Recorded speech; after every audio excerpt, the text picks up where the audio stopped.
Well, hello and welcome to Insight with Political Tours, the travel company led by reporters around the world. Britain's lamentable political and economic decline isn't anything new, according to our next guest. It goes back decades and is a result of consistent policy failures by successive governments. In other words, our inability to deal with our slow growth, poor infrastructure, as well as failing schools and a broken health service is deep-rooted in our political system. Our guest is Oliver Lewis. He teaches at Oxford University and at Sciences Po in Paris. He's also a candidate for the pro-Brexit Reform Party in Montgomeryshire in Wales. Hello and welcome, Oliver. Good afternoon. Thanks very much for joining us. Can you tell us just a bit about your own background? We're going to keep the politics and standing as a candidate for a bit later, but it's your academic career and what you focused on is what I'm interested in. Well, there are two interesting things there. My parents are both academics, so I come from a sort of intellectual household, and all my life I've been trying to deviate away from an academic trajectory, and I've hopelessly failed to do that. So I had a brief career in the city where I worked for HSBC and Coutts Bank, and then I decided to do a master's. I did my master's in contemporary British history at King's College London, and I started asking quite a few questions there and then about our constitutional settlement. I then went to write a book about George Orwell. That took me about 3 years, and then I met my old chief from LSE, a gentleman called Tim Boynig, and he said, "You've got to do a PhD. I always thought, you were someone that could cope with one." So I said, I suppose you're right. And I had two topics that I wanted to do about. One was either the privatisation of British Rail, which perhaps you can ask me a few questions about that in a moment in terms of my interest in that particular topic. And the other one was the introduction of comprehensive education. Neither of which have had a proper academic evidence-based analysis of whether these policies were welfare enhancing or not. Anyhow, eventually I adopted British Rail, privatisation of Britain's railways. And as I got going into that, as I got to the bone, if you like, I realised that although clearly the privatisation of British Rail has been a disaster, what the case study shows is, well, if the UK government could mess up something so badly as our railways, how can the same method and understanding be applied to other public policy areas? I won a scholarship to Sciences Po in Paris, which is a sort of the French equivalent of the LSE, which, by the by, I was an undergraduate at the LSE before I went into the city. And so I know the LSE well, and I feel very comfortable with the Sciences Po, the climate of Sciences Po, intellectual climate of Sciences Po. And they said to me, "Would you like to do some teaching?" And I said, "Yeah, I've got an idea for a course. Let me see what I can do." So I realised that actually perhaps Britain's 20th century can be characterised as a history of policy failures. So we start with the First World War, that we then look at the government of Ireland, partition of Ireland, partition of India, appeasement, the Suez Crisis, and then, of course, we bring it right up to date. So we go all the way up to the financial crisis and the Iraq War. So that's what I'm interested in is this basically the thesis that it's cooked, it's baked into the system. Yeah. Was there a point when you think British government was good at making policy, and is this something that is exclusive to the UK? And then in a moment we're going to get into some of those examples. I think Britain was obviously the richest country in the world in the late 19th century, and we did evolve a parliamentary democracy very successfully in a long time before most of our competitors on the continent of Europe. Of course, all descend, to the extent to which they had democratic institutions, they fell apart in the 1920s and 1930s. And in any case, the foundation of those institutions were relatively shallow. Not the case in Britain. Our institutions historically are actually very successful. Keynes talks of the Church of England, how the Church of England has survived as an institution after all of these centuries. I'm not sure what I have to say about Church of England today, but Keynes always was fascinated by the institutions of the Church. And of course, really the history of English government is the history of the church and the state, because the church is so intimately woven into the fabric of government. Hence, we still have. So I'm just trying to pin you down a bit. I mean, at what point do you think this? Up until the late, perhaps the very early 20th century, the British state was very stable. It had this very strong association with Christianity, Britain's Christian heritage, the Church of England, the bishops, the Archbishop, very influential figures, church in Parliament, etc., etc. That is obviously on in practice, fallen away and broken down. Britain is now secular, but we have inherited the legacy of these institutions. And I argue, they're so tightly woven into the culture of government, even though no one talks about it and hardly anybody understands it. That's one of the reasons why our system of government is unmodernised. So I often say what we need to do with Britain's institutions is bring them into the 20th century, let alone the 21st. That can wait for the next generation. I'd be very happy if Britain's institutions can be reformed to 20th century standards. So I think often of Gaullism and de Gaulle's project in the 1950s with the Fifth Republic. You asked me, how do we differentiate between, how do we measure success? Also, the best proxy for that is GDP per capita. So Britain, just brief economic history explanation. So at the end of the Second World War, Britain was still per capita the richest large country in Europe per person. We then rapidly sank until 1979, and we were almost as poor per person as the average Italian. The Thatcher programme brought us back up to just above average European living standards. We then have the journey up to the financial crisis. We are briefly the richest large economy in Europe in 2007, almost as rich, in fact, per person as the average American. After the financial crisis, that has all been blown apart, and our living standards have stagnated for 15 years. So if we take GDP per capita as the best, GDP per capita is the proxy for how good your government is, we clearly have a very bad record, with the exception of that Thatcher period in the middle there.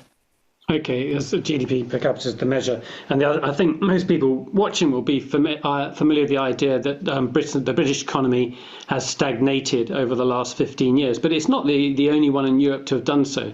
But let's focus on some of these things that you see as policy failures. Comprehensive education. I know you come from a family that were big admirers of the SDP. So Shirley Williams was a politician I think you admired as well. But she was a major supporter of comprehensive education. Yeah. So what did they get wrong? What do you think she got wrong? She was wrong about comprehensive education. She was quite a close friend of mine and our family. So I used to debate it with her all the time because I went to a comprehensive school. My parents were, as I say, quite radical intellectual. I wouldn't say they were left wing, but they certainly believed in the comprehensive principle, despite the fact they both went to grammar schools themselves and benefited hugely from that experience. So I debated this with Shirley, and she conceded eventually that had the Conservative governments in the 1950s expanded the grammar schools, the problem with the grammar school stream was that it didn't take enough students. It was about between a fifth and a quarter of a cohort in your average local authority area. I think we should explain to people who are possibly watching in Australia or New Zealand or the States just the very fun. So we're talking about state. Yeah, I mean, very importantly for Americans, because a grammar school in the United States actually means what we would call a primary school. A grammar school in Britain is a selective state school where you sit an exam, pass or fail. If you pass, you go to in effect have a high order academic education. If you fail, under the old model, you would go to a vocational school, a technical school. So it was based on the German model, which Germany retains to this day. So what happened in the 1960s is that the Labour government under Harold Wilson, Shirley Williams, who we've mentioned, was the Minister of State for Education, under a Secretary of State for Education called Anthony Crossland, who developed the idea or propounded the idea of comprehensive education. And so Tony Crossland and Shirley Williams said, we want to bring together these separate schools and to create a single comprehensive school. So in other words, every child within one community attends the same school. There's no academic differentiation. So as I said earlier, there's never been any evidence-based academic analysis of whether this decision has been welfare enhancing or not. But a very interesting piece of evidence is comparing the different nations of the UK. So we have Scotland, Wales, England, and Northern Ireland. England still has some grammar schools, but it's mostly comprehensive. Wales is entirely comprehensive, and Scotland is entirely comprehensive. Northern Ireland retains the old system. So you still have selective academic grammar schools in Northern Ireland. And it turns out that Northern Ireland, when you dig into the data, it turns out that Northern Ireland has by far and away the best performance at GCSE and A-level consistently since about 1980. Actually, as England, Wales and Scotland became more comprehensive, the gap, the divergence between Northern Ireland and the rest kept growing. So that's what interests me. And particularly, in the 1960s, 70s and 80s, it's a very political topic. It's sort of disappeared now from the radar. It's not something politicians talk about, which I think is another problem, the structure and culture of our schools. But it is an issue, I think, that is at the heart of some of the issues Britain has with its very poor performance of its secondary schools. Anyhow, so when I discussed it with Shirley, and she said the pressure on the Labour Party was that there were too many parents whose children were losing out on going to a grammar school, even though they were probably capable, and that is almost certainly entirely true, particularly in marginal seats in the south of England. But she said to me, and it's minuted because the interview was recorded, she said, had the Conservative government made the grammar schools bigger in the 1950s, comprehensive education wouldn't have been necessary. So I would argue the failure of, the reason comprehensive education had to be introduced was because of a failure in the 1950s to properly expand and fund the grammar schools. Okay, I mean, it sounds like a political decision rather than a sort of a policy failure. I mean, they implemented it. You know, we've had comprehensive schools for all this time. So I mean, it's the outcome rather than the it's. I'll say you just ask on that. No, I think it sort of depends. I mean, it's certainly a political decision. Obviously, most decisions politicians make ultimately have winners and losers. It depends. It's a battle of ideology, isn't it? Do you believe society is organic and we all have different skills and attributes? Some people are more intelligent than others, some people are taller than others. Or do you believe we should be a society of equals? And the genesis of comprehensive education came out of socialist ideology, or perhaps arguably social democratic ideology, as propounded by Tony Crosland, who said that all children should have equal access from day one to quality education. Now, I wouldn't dispute that. Most people wouldn't. And of course, those who support the grammar school system say, well, everyone had a fair and equal chance of accessing a grammar school. Now, in practice, that wasn't the case, but it wasn't the case because of the failure to make sure the grammar schools were big enough. Okay, and you argue that the long-term damage of that has been detrimental to our economy. It's sort of denying the obvious fact that some children are more academic than others, and that they should have specialist education and training to enable them to succeed to their full potential. So in the comprehensive school, we have this very strange position where all children are put through the same machine, and that's almost entirely an academic education. So vocational education has more or less been wiped off the face of the curriculum in the UK. There are apprentice routes. There are some schools that might have some more technical education than others. But bear in mind, the German system has entire Realschule, Technikschule, which are totally designed to support vocational and apprentice-style training, and we don't have that. So I argue we don't have the quantity and calibre of teachers to provide the full academic curriculum. And even if we did, it would be undesirable because, of course, by age 11, we know there's massive differentiation in the cohort. So in England, we have 50,000 students every year who leave our primary schools unable to read or write. 50,000 every year. So that compounds as the years pass.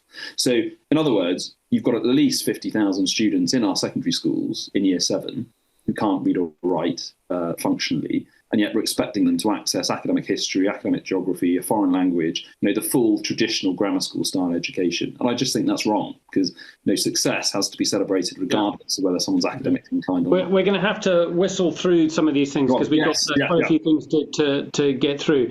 Your own thing is British Rail. And for those who don't know, British Rail was essentially privatised in the 1980s, and today rail fares are incredibly expensive, and there are many of the rail companies who have been unable to perform and essentially have been taken back under government control. What was wrong in the policy making? What was the actual process that you think was wrong? What did they fail to consider? I mean, the British Rail at the time had a very bad reputation. A bit like comprehensive education, the ideology was flawed from the off.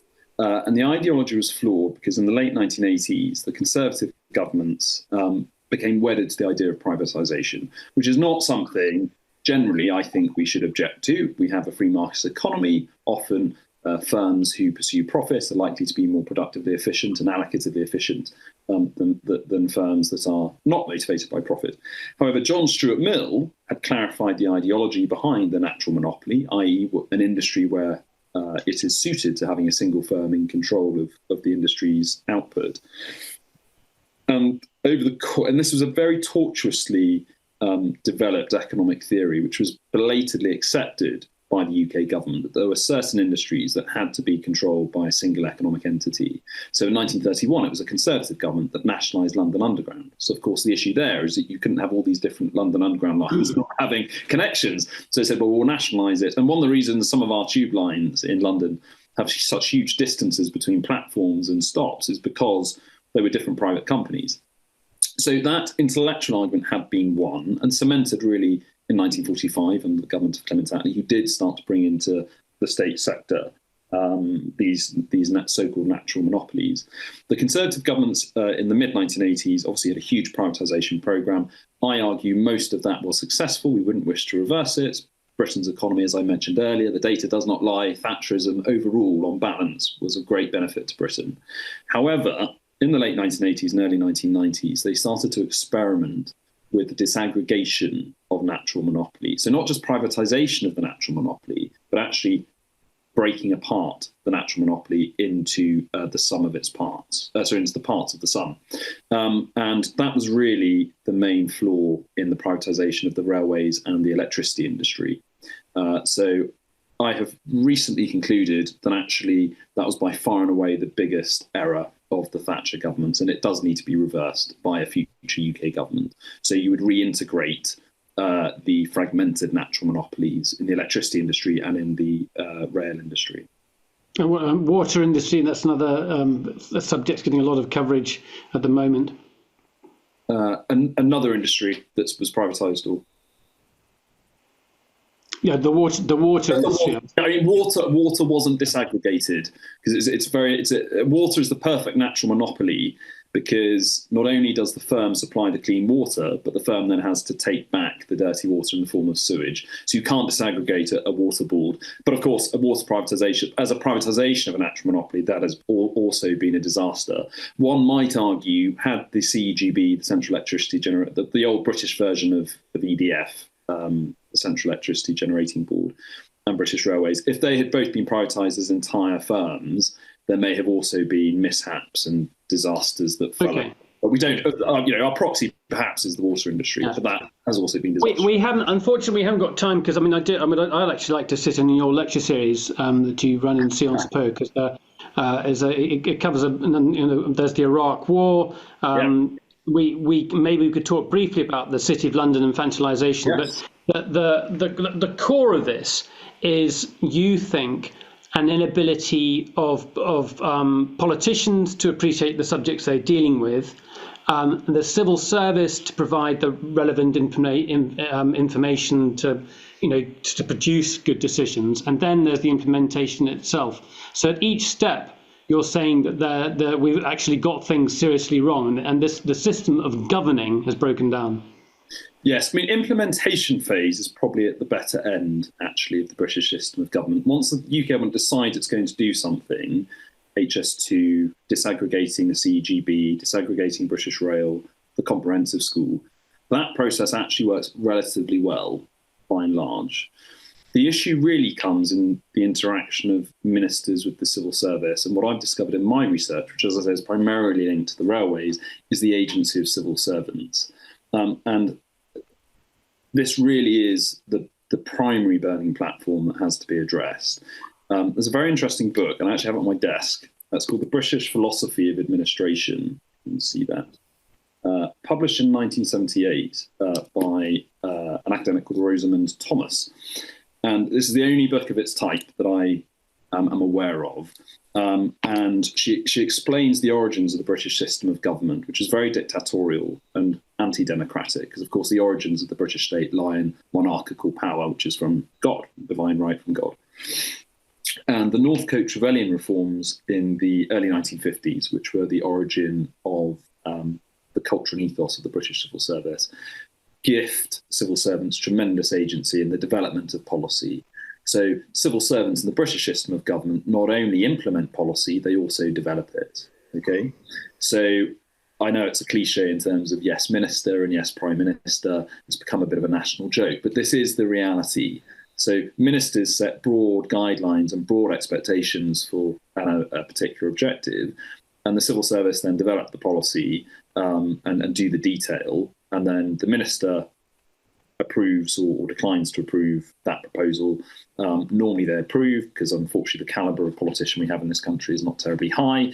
So they're very easy to manipulate and force them down a particular path. And then the civil service, of course, are immune from criticism because on paper they're allegedly impartial. I don't find that in my research. I find in the privatisation of the railways, senior civil servants were responsible for a great deal of this deviancy from the logic of natural monopoly I refer to. Often extremely inexperienced civil servants, primarily in the Treasury. So even worse, the British system of government isn't simply about civil servants having a lot more power than they would do in the American system of government, say, because obviously in the Americans, in the federal system, the heads of departments are put at risk, are displaced, and a new team is brought in. In Britain, they're always the same. It doesn't matter who's in power. The most senior civil servants are always in place. So there's not only that problem, but when it comes to the actual development of policy, they have much more agency than I think anybody understands properly. And unless you go back to these original texts, you wouldn't know that either. What I'm slightly mystified about is that if you look at, I know you use France as a comparison. If you're saying that this decision-making system is sort of has been baked in during the 20th century, why was our economy doing so well in the late 90s and 2000s? I mean, if you're really... terrific question. Yeah, I mean, so right, there's primarily a financialisation point. So a lot of that growth was probably a mirage. And we know it's a mirage for two reasons. First, the financial crisis that obviously destroyed most of those gains. And also, it was actually quite a big component of GDP, the PPI scandal. So all of that money that was flowing into the financial system from PPI. Let's say what PPI is. PPI, payment protection insurance. It was it's a fraud by the banks basically on their customers. Huge payments that shouldn't have been made. Anyhow, there was a lot of illusory growth from Britain's rapid growth of its financial system. Also, we don't have time to talk about it, but that is a topic of my course at Sion Spoke. But what we find, this is why Mrs. Thatcher is such an intriguing political personality. And I have to say, the more I study her, the more fascinated and intrigued I am by her method. I don't necessarily agree with all of the outcomes of her decisions, but her method for reaching them was incredibly impressive. And I argue the only person that matches that calibre and quality of government is Clement Attlee. And there are very big similarities actually between their method in terms of how they critique policy ideas. So she would challenge civil servants and clarify and push and probe. Are you sure this is right? Prove it to me. I don't want to get too philosophical, but I find that a lot of axiomatic discussion in British politics. So people who believe in an axiom, something they believe in but can't prove. We have too many axioms in British politics and government and not enough tautologies. So tautology being something that not only you believe in, but you can also prove. Mrs. Thatcher was an advocate of tautologies. Don't say anything, don't announce anything, don't decide anything until you can prove to me that it's true. Didn't always work for her because obviously the poll tax went through that process, a new form of tax, and that was a disaster. But by and large, Mrs. Thatcher, the rigour Mrs. Thatcher brought to government was transformative. And I think that her shadow lasted until about maybe 2003, 2004. And then everything we've seen since is just this unravelling. Yeah. So your list of, I mean, for those who don't know Britain, I mean, it may seem like sort of inside baseball, but you've just to re-summarise there: comprehensive education, privatisation of British Rail, the unleashing of finance within the City of London that caused that huge expansion of debt, not exclusive to the UK. The United States did it in a far bigger way. You also mentioned the Iraq War. I want to compare us with, Germany is a cliche in terms of success, but let's take another country that's closer in terms of its GDP, France. You're an admirer of France, I am too, but I mean, really, isn't it down to just much larger public expenditure, a much bigger proportion of money spent on infrastructure and also with the size of its own civil service as well? I mean, I think the French were so shocked and appalled by Vichy that there was a very serious conversation that took place in the French political elite after the Second World War. And that was predicated primarily on this view that it's sort of at the heart of the spirit of the French Revolution. I know it is a cliche, but liberty, equality, fraternity. And those three phrases, which are on every French school, you visit any school in France, and those three words are on a plaque attached to every school. So it's just part of French culture that these are the values of the French state.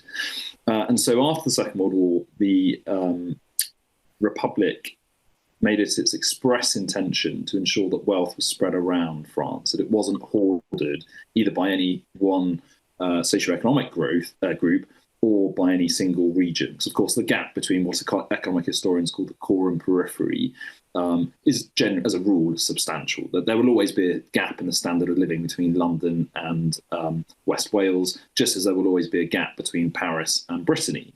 However, what the French state did after the Second World War is that we accept there will always be a gap, but we wish to make that gap as small as possible. I have colleagues at Sciences Po. My brother's wife has a holiday home in Brittany. And I said, I'm going to Brittany this weekend. And my colleagues were like, oh, my God, you're going to be shocked at how poor it is. And it's so deprived.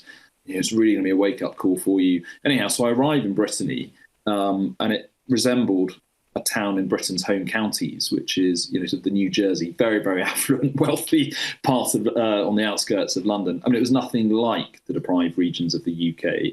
I don't want to go back into politics again, but we launched our manifesto yesterday in Merthyr Tydfil. I mean, I was shocked and appalled by the condition of civic infrastructure in Merthyr Tydfil. I mean, it's Armageddon qualities.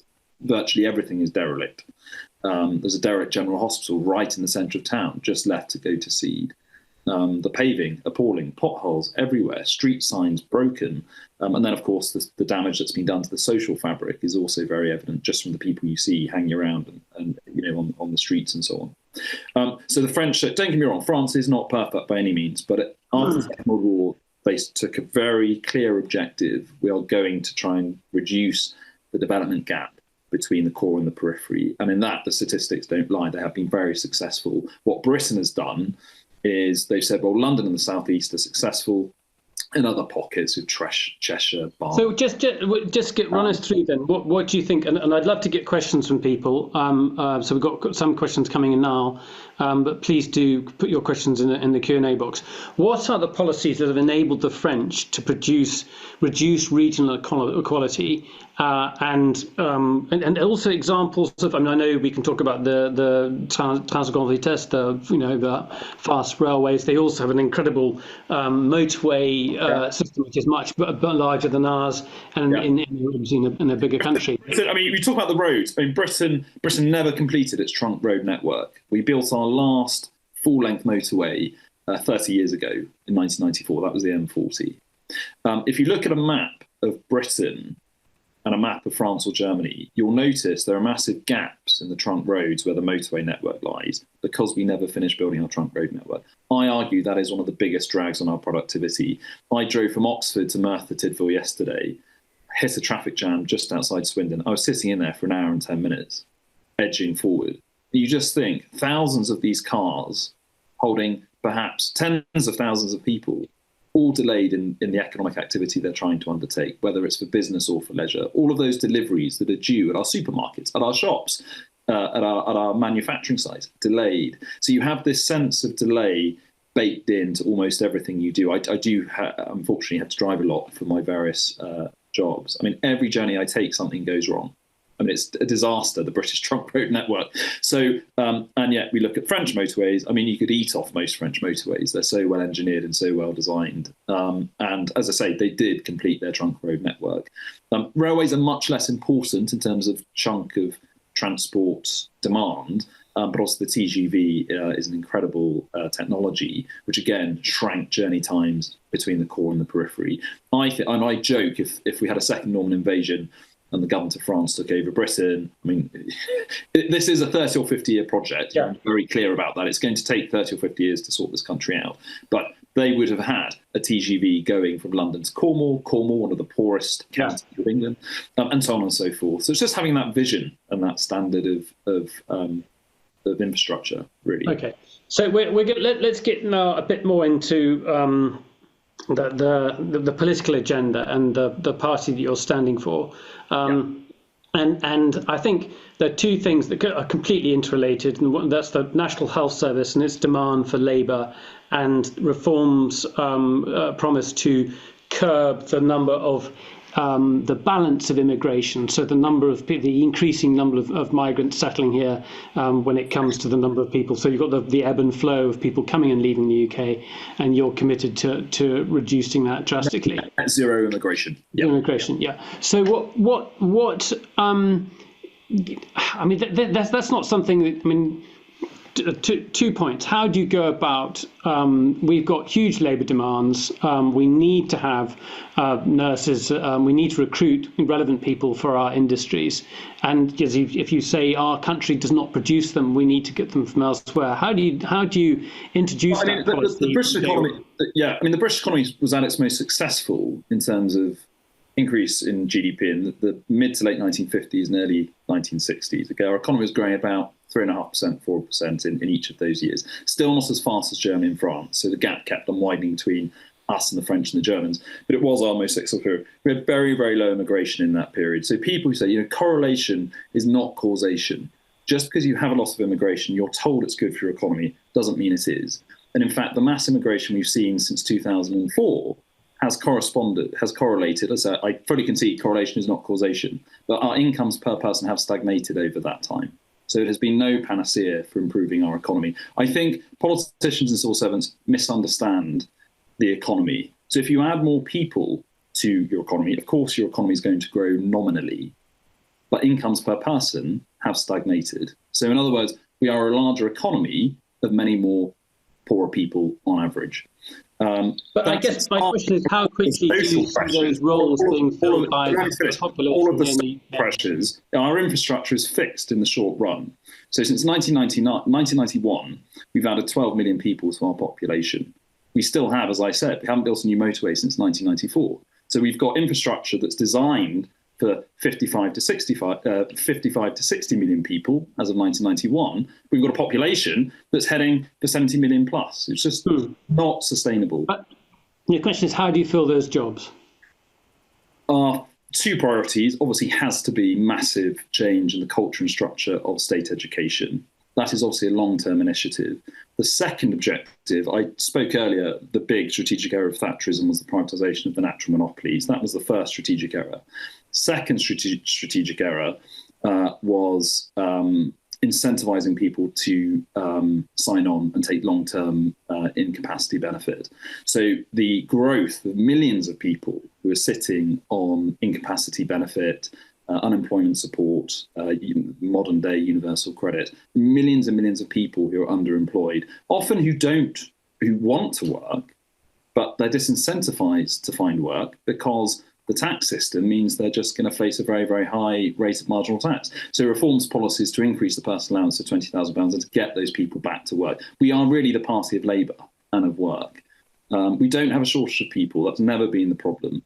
In terms of the health service, I find it morally reprehensible that we staff our health service by recruiting doctors and nurses from developing countries. So on one hand, we're taking away their skilled medical professions, and on the other, we're saying, "Oh, you're so poor, you need our development aid. Yeah. You need your assistance to develop." I mean, the ethical contradiction in policy there is obvious, and it's not spoken about enough, in my view. So, how quickly do you think you can fill those jobs with British workers then? Well, the personal allowance being, we're not going to walk into Downing Street in a few weeks' time. Our goal is the 2029 general election and the elections that come after it. If we did form a government in July, we would increase the personal allowance almost immediately. So that then incentivises the many millions of people who are on long-term universal credits, incapacity benefit, to go and seek work. We've got vacancies galore, but there's no issue with job creation. The issue is with the supply of people into them and this reliance on migrant labour. But I'm still not clear how you find tens of thousands and even more of nurses, ancillary workers, and doctors when you're saying, we know that our education... You must remember, our immigration policy is going to massively relieve pressure on the health service. Because at the moment, we're immigrating, 800,000 people net a year. So if we go down to net zero, For every doctor or nurse that comes to the United Kingdom, there's another 20 new people that are arriving for them to care for. So there'll be far fewer people that will be needing receipt of NHS care. And one of the reasons we have this crisis is that we've immigrated 12 million people. We don't have the infrastructure to deal with it. The British state never invested properly in its welfare state. We created the National Health Service in 1947. The first NHS hospital didn't open until 1963. Most of our hospitals everywhere are prefabricated and in appalling condition. We've fully halved the number of NHS beds since 1989 in England. We've gone from 300,000 beds to less than 150,000 beds. So the infrastructure piece is really important. The pressure on this infrastructure, which I think many people who are converting to reform, they see this pressure in their daily lives. And that's why they can see this issue with our uncontrolled borders. But that infrastructure is, you just said it. It's got to, you've got to increase the, you've got to spend money on the institution. You've got to increase the number of beds, but you don't have the staff there either to deal with the population. So I'm still not clear where the population will start to fall because there will be far fewer people being immigrated. So for everyone, our policy is net zero immigration. So for every person that emigrates, and we have a couple of 100,000 people that emigrate every year, only a couple of 100,000 people will be permitted to immigrate. And don't forget, our policy in relation to unlawful immigration is going to be very, very strict. So if you're an illegal immigrant in this country and you don't have right of abode, you will be deported. The British state stopped deporting people in about 2008, just gave up. Said it couldn't be bothered. Yeah, I'm still not clear where the huge demand for medical workers is going to be met. I don't see how. What don't you understand about having fewer people to treat? Because the population will. The population, it is what it is now, and even as it is, there is a huge demand for people to come and work in the health service. So with the current population, we don't have enough beds. We don't have enough nursing staff. We don't have enough doctors, and as people retire, you need people to come and work within the system. We know that this so our two policies, as I say, in the medium to long term, there will be massive dissipation of demand for NHS services for all the reasons I've just articulated. Okay, we have an estimated 1 million illegal immigrants in our country who are consuming health services. Okay, so they will not be consuming healthcare over the next 10 years. So you have a massive tailing off. Because you tailing off. I'll deal with that. So that's the first piece. Yeah. The second piece, in terms of supply of medical staff, so we will stop poaching the skilled medical staff from developing countries. Okay, that's another point. Second point is that we had to massively expand. There are caps on the number of doctors and nurses that we can train. Okay. Probably the third big failure of the Conservative government's 1979 to 1997 was their insistence on having degrees for nursing staff.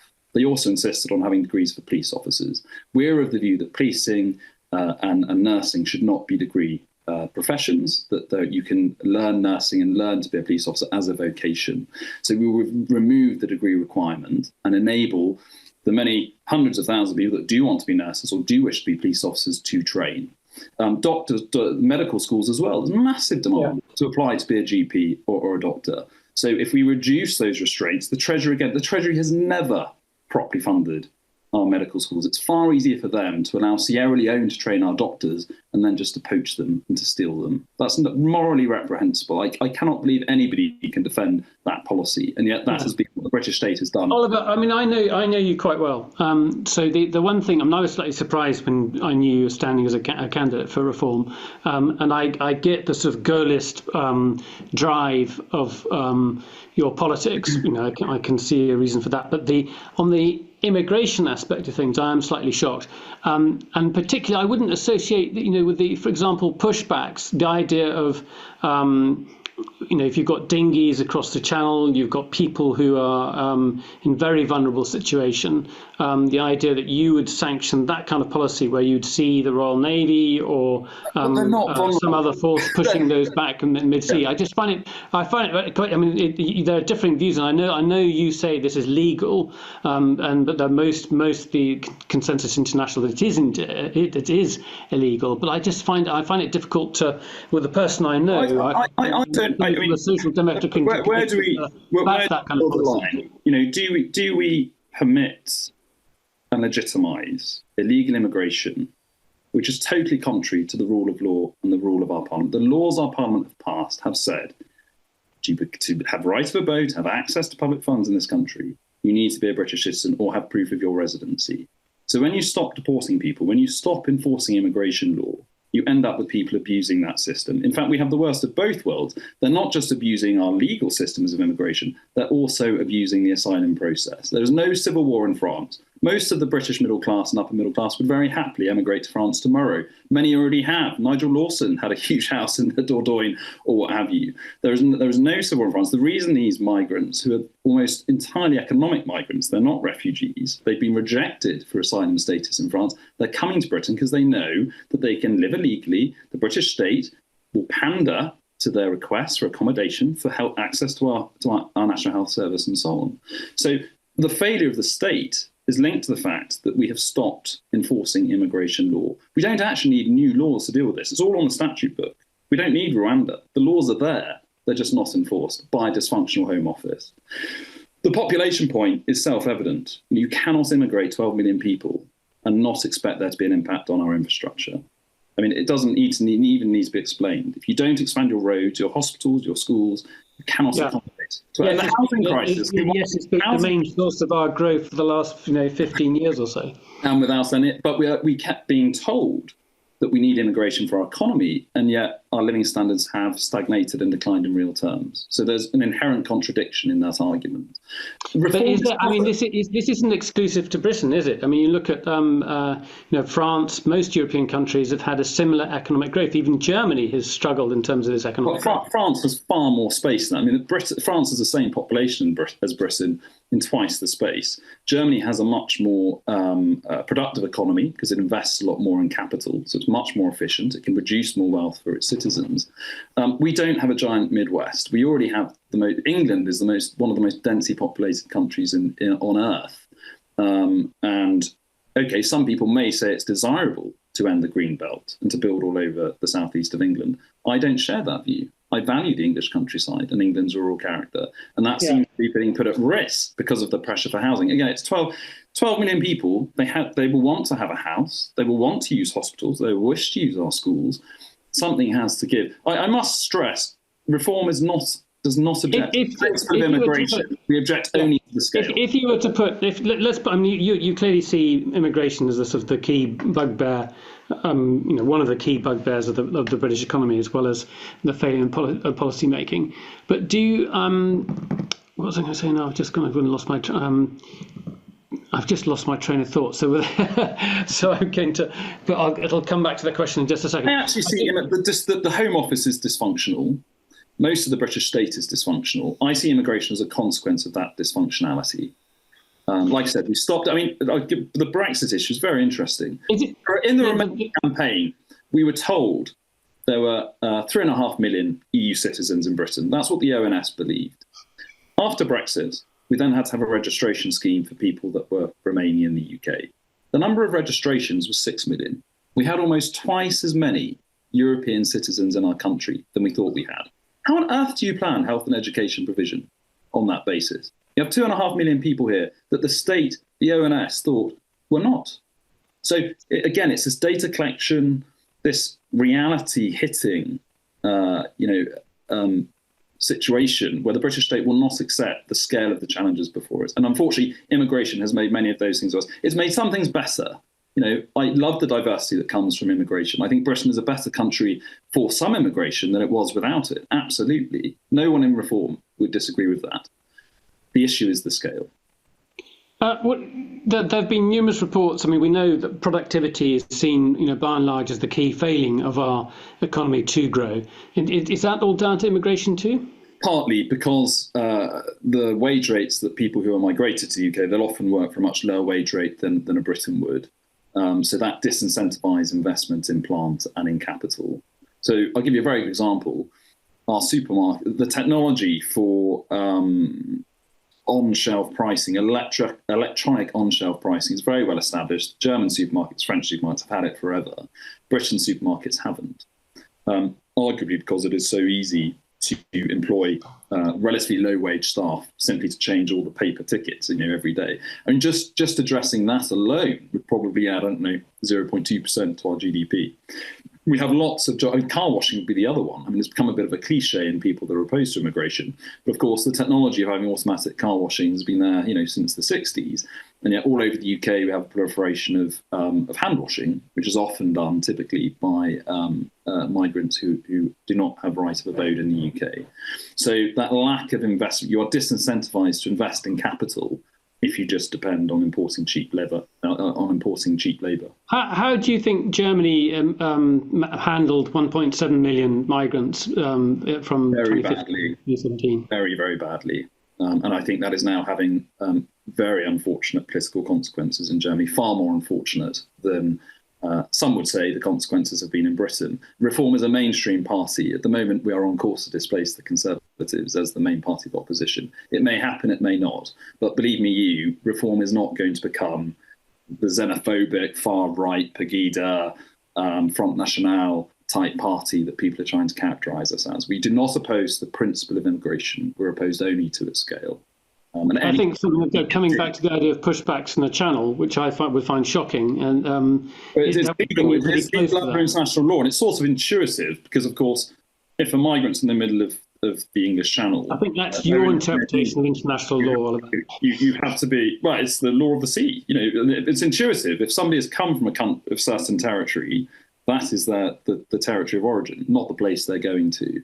The French don't want these people. The reason the French don't, these are people who have had their asylum applications fail. They're almost entirely economic migrants. They're not asylum seekers.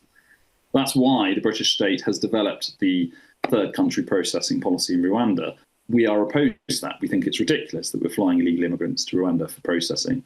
Third country processing is not something inherently wrong. It's just the fact we've chosen the wrong place to do it. Australia very successfully dealt with the boats issue in the mid-2000s. And that was the model we should be copying. I'd love to take a few questions in this last few minutes of the interview. And I'd like, if we can have Tim Ripley put up, please, Karen. He should be able to talk. I would agree with you. I think the migrants are an enriching factor of our economy. And as we have an aging population, you do have to grow your economic base as well as have the people to do it. And so far, it doesn't seem to me that we do. Tim, provocative point or question from you, I think. Hello. Yes. Tim, just say what you do. For example, you're a journalist as well, but you deal more with. Well, before that, I have been a British Army officer serving at NATO headquarters in Brussels and Supreme Headquarters Allied Forces Europe, and so I have experience of working with our allies in NATO, and the big elephant in the room is your leader, who I don't know if the international audience probably don't know him, but he is Britain's Trump. He is an appalling man, and he has an appalling hatred of foreigners, exemplified by his performance at the European Parliament, where him and his Brexit MPs turned up, put Union Jack flags on their desks, and proceeded to insult everybody in the room. It was appalling.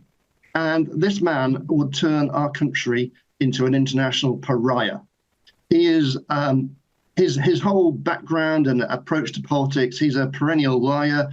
He is just a rogue. He gives second-hand car salesmen a bad name. How can you be associated with this? I sense immediately that there's a certain person there are certain members of our electorate who are so doggedly obsessed with a particular issue, or a loving or a hatred for someone. Same with Mrs. Thatcher. You meet people who absolutely adore her.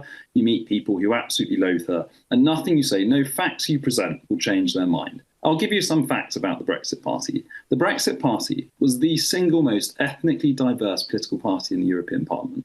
Our MEP in Scotland was a black gay man. Our deputy leader now is British Pakistani. A racist, xenophobic, fascist party is hardly going to have an elected black gay man as one of their representatives, or indeed a British Pakistani as their deputy leader. So please look at the facts. I watched him on TV. The slurs you're making. I watched him. No, allow me to finish. Insult everybody. You've had your rant. I now wish to respond to it. I've given you the facts, okay? I will say again, The Reform Party does not object to the principle of immigration at all, whatsoever, categorically. We object to the scale. Okay? End of. When it comes to Brexit, you described Brexit as a policy. Okay? It wasn't a policy. The UK government never wanted to affect Brexit. It was a decision by the British people. Okay? Even in 1975, in the 1975 referendum, over a third of the British electorate said they wanted to leave the European Union. Okay? That was in 1975. 2016, 40 years later, that goes up to over a half. Okay? The point I'm making is that there was already a very substantial element of Euroscepticism in the British electorate as early as 1975. Clement Attlee was a Brexiteer. Barbara Castle was a Brexiteer. Tony Benn was a Brexiteer. Okay? The desire for Brexit crosses electoral and social cleavages. It was the express decision of the British people. It had to be implemented. I myself was a Remainer. I worked for Britain Stronger in Europe under Will Straw, but I accepted that that was the decision of the electorate. And had it not been affected, we would have had an even bigger political crisis than the moment. Can I just follow up on that thing? It would seem to me that because you backed Remain because you believe that Britain would be better off trading within the European Union. Britain didn't need to leave the European Union to do what the electorate wished. In my opinion, Brexit was a cry for help. Expressed dissatisfaction at the quality of government and malaise and maladministration in every public service, of which immigration is not which would make that distinguishes you from Nigel Farage, who would be much more stronger on the sovereign aspect of it. He would, but reform is not just one. Not just one person. I mean, we have. I mean, one of our senior advisors is an ex-Remain Lib Dem who's a Democrat and simply believes that democracy should be respected. We didn't need to leave the European Union. Unfortunately, the origin of this issue lies in the way that Britain was a member. I'll give you a very good example, and I know it because it's my subject. The privatisation of British Rail was justified on the grounds of a European directive issued by Brussels in 1991. Britain read the directive and said, oh, Brussels has told us to do this, we'd better go away and do it. So it did, with disastrous consequences. Guess what the French, the Italians and the Germans did? They ignored it. Okay? The French and the Germans are two of the worst observers of European law. We were very good law takers and law respecters. So we would implement many of the frankly daft decisions that were being developed by the European Union. But Oliver, just to come back to that, I get that, but I'm trying to understand, and this is not a problem. This is a problem that any party in government faces. We've cut ourselves off from our largest trading partner, and where. Economic growth is not the Labour Party says that they're going to be able to produce their spending plans out of new economic growth. Any other party is going to be in the same position. So I can't see where our trade is going to grow, how it's going to grow, while we are tied down to misunderstanding with trade. Trade is, for any country, unless you're a tiny tropical island, trade is a very small proportion of GDP. In Britain, it's less than 15%. So we could stop trading tomorrow, no imports and no exports, and 85% of our wealth would remain, of our income every year would remain. You can't export a haircut, okay? So many of the goods and services we consume are produced locally. The demand is local, the wealth and the income is generated. Well, financial services alone make up 22% of GDP. Britain had a huge successful export industry in financial services long before we joined the European Union. We've always had a very successful financial services industry, going back to the Roman period, but certainly in the peak 19th century. Our banks have always been very successful, nothing to do with being a member of the European Union.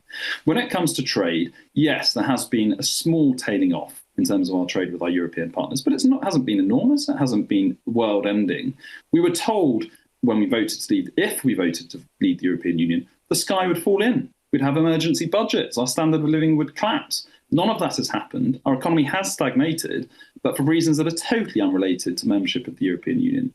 I'll give you another argument against this. We were told in the late 1960s that a panacea for Britain's economic problems at that time would be membership of the European Union. We joined in 1973. What happened? For the next 7 or 8 years, it was disastrous. The British economy has never been in a worse position than it was in the mid-1970s after we joined the European Union, after all these benefits were supposed to have transpired. The change came with Mrs. Thatcher and her supply-side reforms in the 1980s. Again, I go back to this point. Most of your GDP is not traded; it's domestic. I mean, I find that pretty ridiculous, Oliver. I mean, to say trade doesn't matter to your economy. It didn't matter. I didn't say it didn't matter. I said it's not as significant as many people think. Yeah, you could say, okay, you could say it's overvalued by some people. The fundamental. I did not say it didn't matter. And Britain is a relatively more traded economy than other economies, but it doesn't swing the dial. Okay, we don't live in an age of mercantilism anymore. Most of our wealth improvement and income improvement comes from domestic changes. Thatcherism proved that. The change didn't come from joining the European Union and exporting more of relatively small flows of exports to France and Germany. It came from domestic supply-side reform. In any case, Britain's membership of the European Union devastated many of our manufacturing industries because Germany, France and Italy were more efficient than we were. I'll give you another good example from the area that I know so well, the railways. In the 1980s, almost all of our trains were made in Britain. They were made in Birmingham, they were made in Derby, and in York. By Brexit in 2016, 2 of those factories had been closed, and all of the rolling stock that was being made in York and Birmingham. And what's the cause of that? What's the cause of that? The cause of that is lack of support for our domestic industry, which comes from Britain, from the UK government. And again, it's a bit like the immigration point. Over-reliance on importation. Oh, doesn't matter. Let's just allow. And whereas the French and the Germans and the Italians would support they buy their own industry. They support their own industry. The idea of a German train running on French railways, I mean, forget it. The French government has a very clear idea of where the interests of the French economy and of French. Let's take one more question, Diane Cook, and then we'll wrap up. Diane Cook. Yeah. Can I just make a comment? I mean, we're not like Kazakhstan, blessed with almost every ingredient we would like for a nice country. So we do have to do some trade. But my question is that, Oliver, you argue cogently, to me at least, about the underinvestment and malaise, possibly for the last 9 decades plus. Yeah. But how, going forward, are you going to make up for that, so that the people who are here today and in the future have a better life? So the main issue, the British state has underinvested for so many years. The backlog is it's a 50-year delay, if you like, lag time in missing investment. I mean, I've given all the examples about the missing trunk roads, the missing electrified railways. Wales until 2020 was the only country in Europe, other than Albania, not to have a single mile of electrified line. Okay, so hopefully we can all agree that the backlog exists. The question is, how do we reallocate the British state's expenditure from operating costs, from transfer payments, the social security bill? How do we transfer the income of the nation that's being spent on operating costs and direct more of it into capital expenditure? That is the burning platform that we need to deal with. How do we do that? I've said to you in terms of I don't want to sound too much like a reform politician, but academically, increasing the personal allowance will incentivize more people to go into work. So we start to remove people from dependence on social security, which so increasing the personal allowance. Our policy is to increase the personal allowance to £20,000. So personal tax allowance. With my historian's hat on, income tax was always a middle-class tax. In the 1920s or 1930s, only the very richest people paid income tax. It was not something that a nurse would pay or a police officer would pay. So I would actually I would encourage even a higher personal allowance in time. But anyhow, going from 12,000 to 20,000, you take millions of people out of paying tax. That incentivizes them to work. The economy would grow for various other reasons. Obviously, we have very bold plans for reforming the way government works, how the incentives in the public sector to make the public sector more efficient. With a more vibrant economy, which we know is possible with supply-side reforms. We know it's possible because Mrs. Thatcher achieved it in the late 1980s and early 1990s. So with that, a more prosperous economy, and also our very interesting policy in relation to the banks and making sure the banks don't extract as much value from the economy as they currently are, we would direct more money to capital investment. So we will complete Britain's trunk road network. We will ensure the railways are electrified. And I personally would favour continued a rolling programme of HS2 style railways. But I mean, that is probably 30 or 40 years off. We need to sort the roads out first. Oliver, this has been very good. and useful. I think it's worthwhile hearing all sorts of views, and we definitely have a massive range of views on this programme here, and you've certainly enabled us to do that. Thank you very much indeed for your time, and we will no doubt speak to you again before long about Orwell, this or something else. Super. Thanks very much indeed. Okay, bye.